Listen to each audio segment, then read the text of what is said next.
Yorana, bienvenue dans votre 19h. Dernier adieu à Jackie Graff, l'ancien maire de Paea et doyen de l'Assemblée de la Polynésie, a été inhumé ce matin à Paea.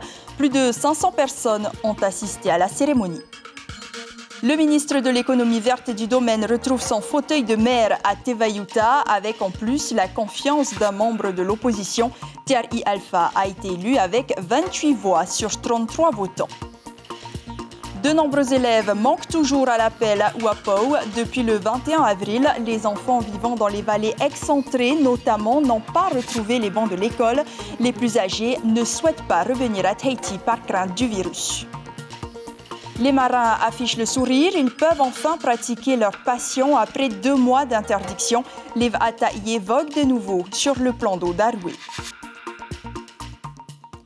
Il laisse derrière lui une population orpheline. Jackie Graff avait tissé un lien presque filial avec ses habitants en ayant dirigé cette commune depuis 1975 sans interruption avant de s'éteindre vendredi dernier. Il a marqué des générations par sa forte personnalité et ses convictions. Plus de 500 personnes lui ont rendu un dernier hommage ce matin. Sandro Ly et Christian Dezo.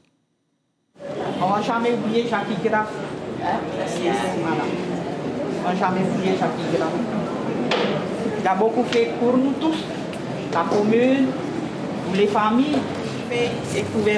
La famille et les amis étaient là, les employés de la mairie de Paea, les associations sportives de Manoura, les sapeurs-pompiers et la police municipale, présents aussi pour la levée du corps, direction le temple protestant Tiaiti.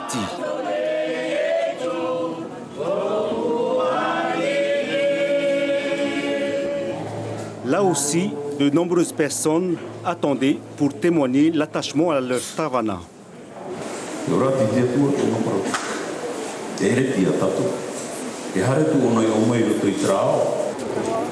Le cercueil sera placé sur ce tapa, imagé par son frère cadet, Raymond Graff, tel une pirogue royale qui fera un long voyage, le regard en direction de l'océan, comme pour dire que la vie continue. Tous nos ancêtres qui sont décédés il y a X temps depuis la Genèse, ils ont débarqué ici. Ils les attendent à son moulin royal, qui est le Pouari. Ils l'attendent. Une fois qu'il va être là, il va passer les différentes étapes des rites funéraires, donc c'est-à-dire Tata, Morea, Rotui et ensuite Temehaniuda. Une fois que c'est fini, et là, on va l'embarquer sur la pirogue et tout le monde ensemble. Et là, ils vont voyager dans le cosmos pour atteindre le firmament et rejoindre la totalité des esprits défunts.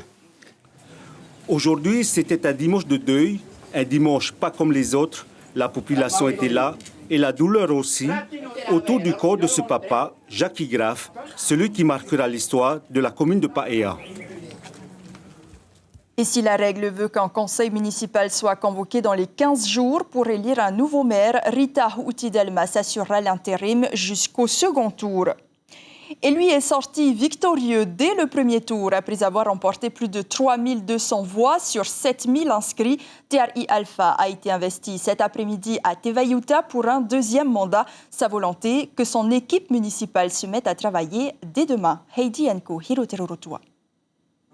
Un conseiller municipal par table, même si personne ne porte de masque, il y a de la place pour respecter la distanciation sociale dans cette salle omnisport devenue mairie, en attendant que la nouvelle soit construite.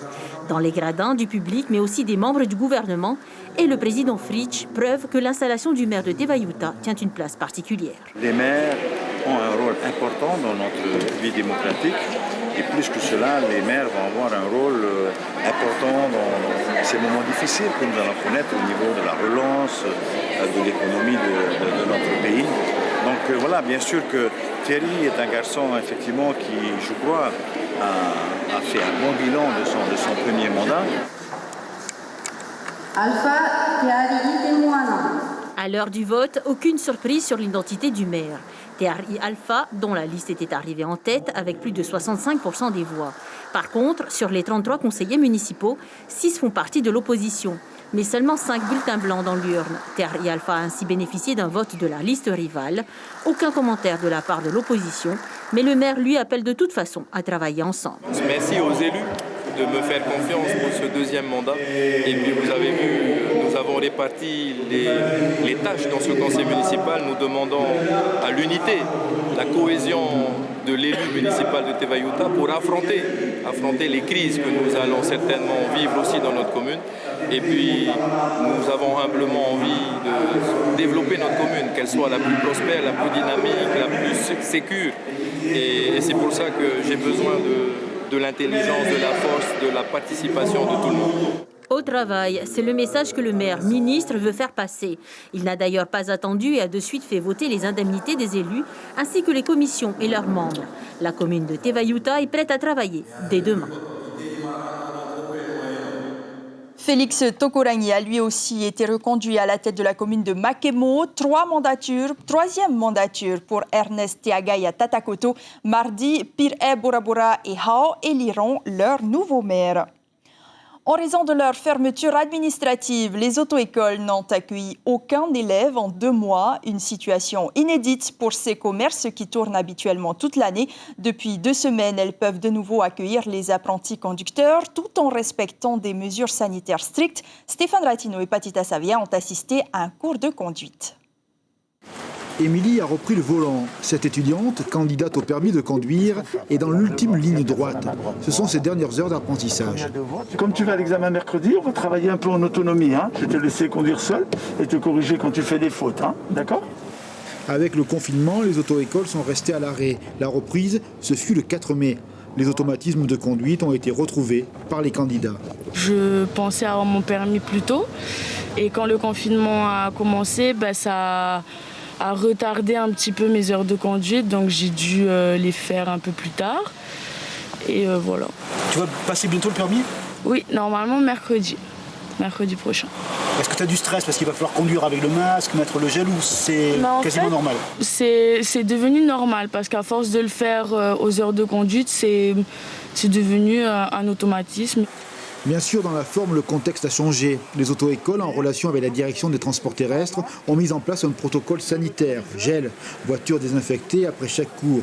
Le fonctionnement redevient normal et l'administration a fait preuve d'initiative pour ne pas trop perturber les candidats dans leurs échéanciers. Et ils reviennent petit à petit avec la procédure et la conduite et tout.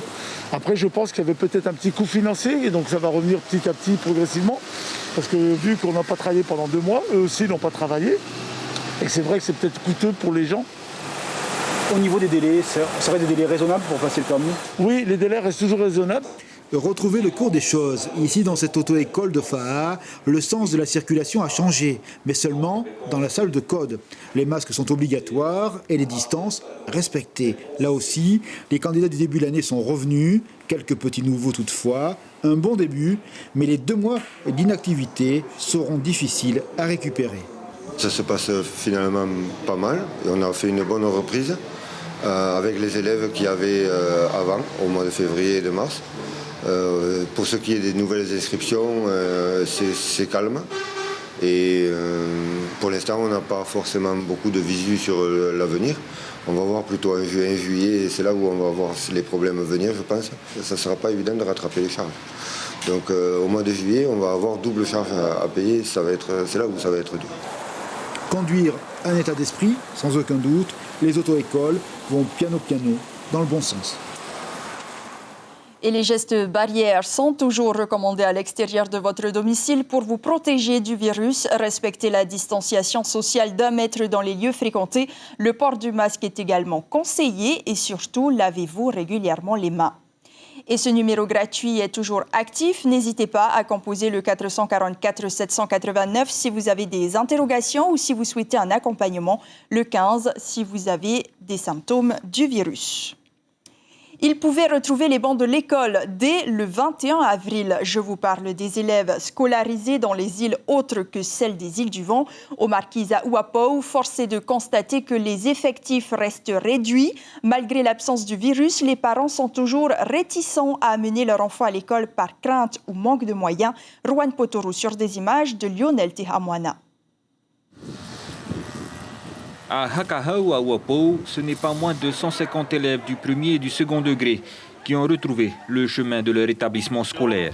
Force est de constater qu'après un mois de déconfinement, l'effectif est à la baisse. Une situation des plus inquiétantes pour les parents d'élèves des villages voisins de Hakatao et de Hakahito.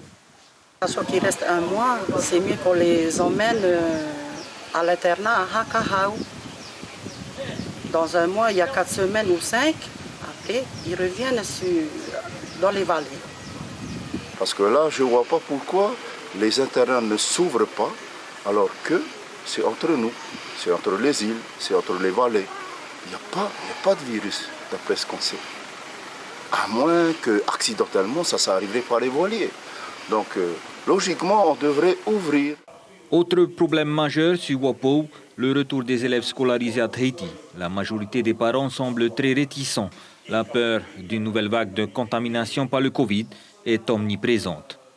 Mon avis concernant nos étudiants de Tahiti, on préfère les garder avec nous pour le moment et les ramener qu'à partir de la rentrée du mois d'août.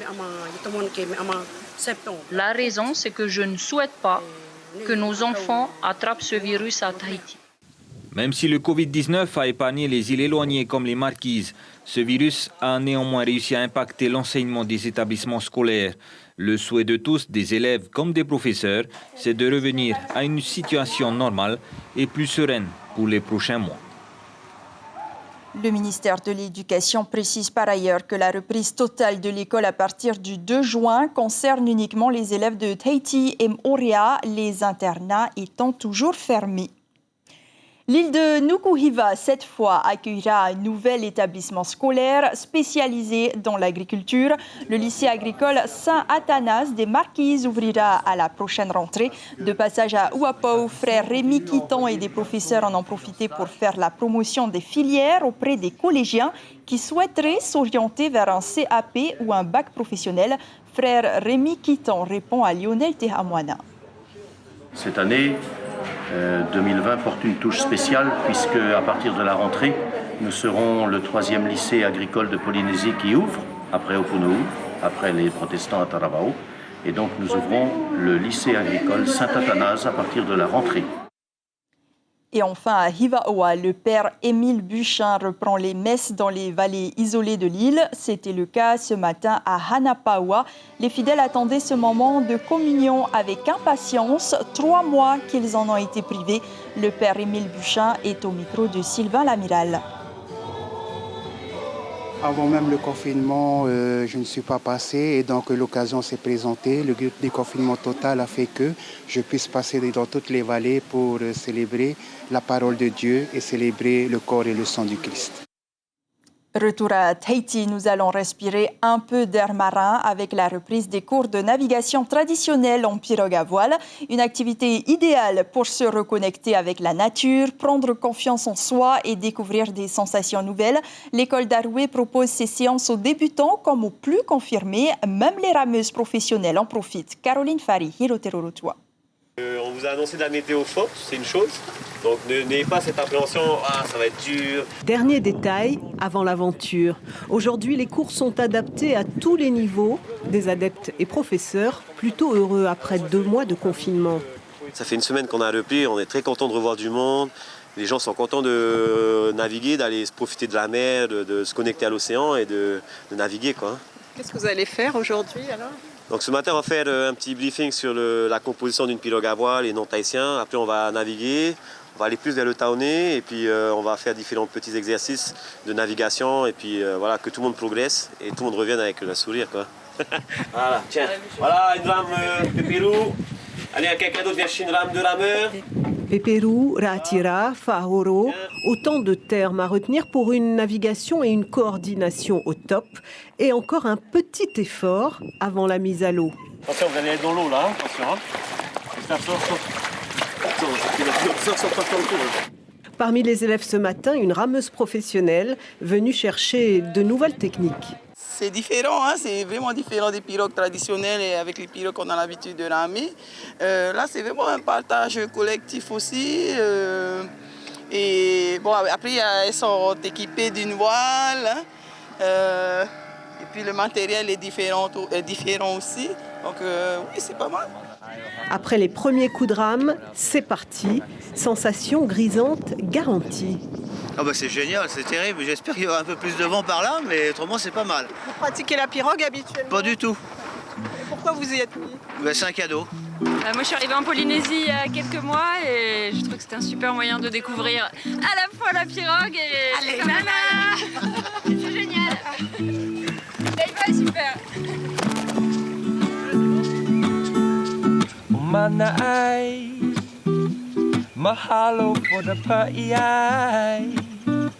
In a time when a culture could die, if you take away the water, our precious bye-bye. Oh Manai. Si cela vous tente, l'école du Motu Daroué accueille les élèves les mercredis et vendredis après-midi ainsi que le samedi matin. Pour clore cette édition, un clin d'œil, le film L'Oiseau de Paradis est le premier long métrage du réalisateur Paul Manaté, né à Papeete, tourné à Tahiti en juin 2018. Il devait sortir dans les salles de cinéma le 15 avril avec une tournée de promotion. Mais Covid-19 oblige, la diffusion se fera finalement en vidéo à la demande à compter de ce 24 mai. Le casting presque 100% polynésien met en lumière Blanche-Neige Hauri, actrice débutante qui tient le rôle principal. Voici un extrait de la bande-annonce. Sa mère, c'était une tawa. On disait qu'elle pouvait guérir toutes les maladies. Sorcière.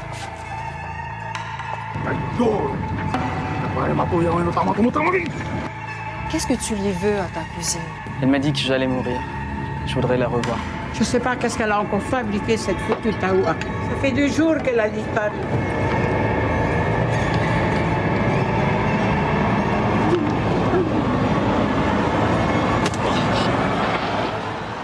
L'auteur et réalisateur aujourd'hui installé en Bretagne a voulu s'inspirer de ses souvenirs d'enfance. C'est ainsi que s'achève ce journal. L'information principale concerne ce dernier adieu à Jackie Graff, lui qui avait tissé un lien presque filial avec ses habitants en ayant dirigé cette commune depuis 1975 sans interruption avant de s'éteindre vendredi dernier. Plus de 500 personnes lui ont rendu un dernier hommage ce matin. À la une de la presse écrite demain, La Dépêche s'intéresse au transport aérien avec ce titre « Air Corail joue la carte régionale » et Tahiti Info revient sur le décès de Jackie Graff. Manu'ura pleure sans mitois. Merci de nous rester fidèles chaque soir. À suivre sur Polynésie la première, un film français, Halal, police d'État.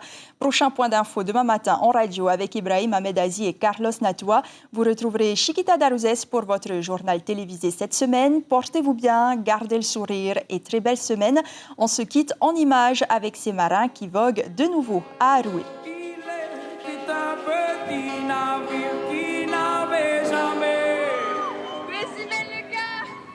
Jamais navigué, jamais navigué,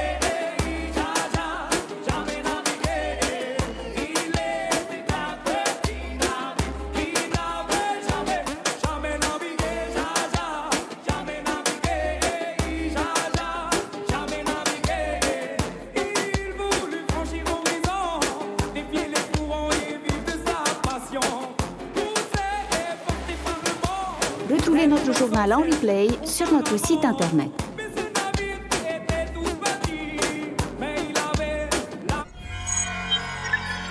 Retrouvez ce programme en replay sur notre site internet.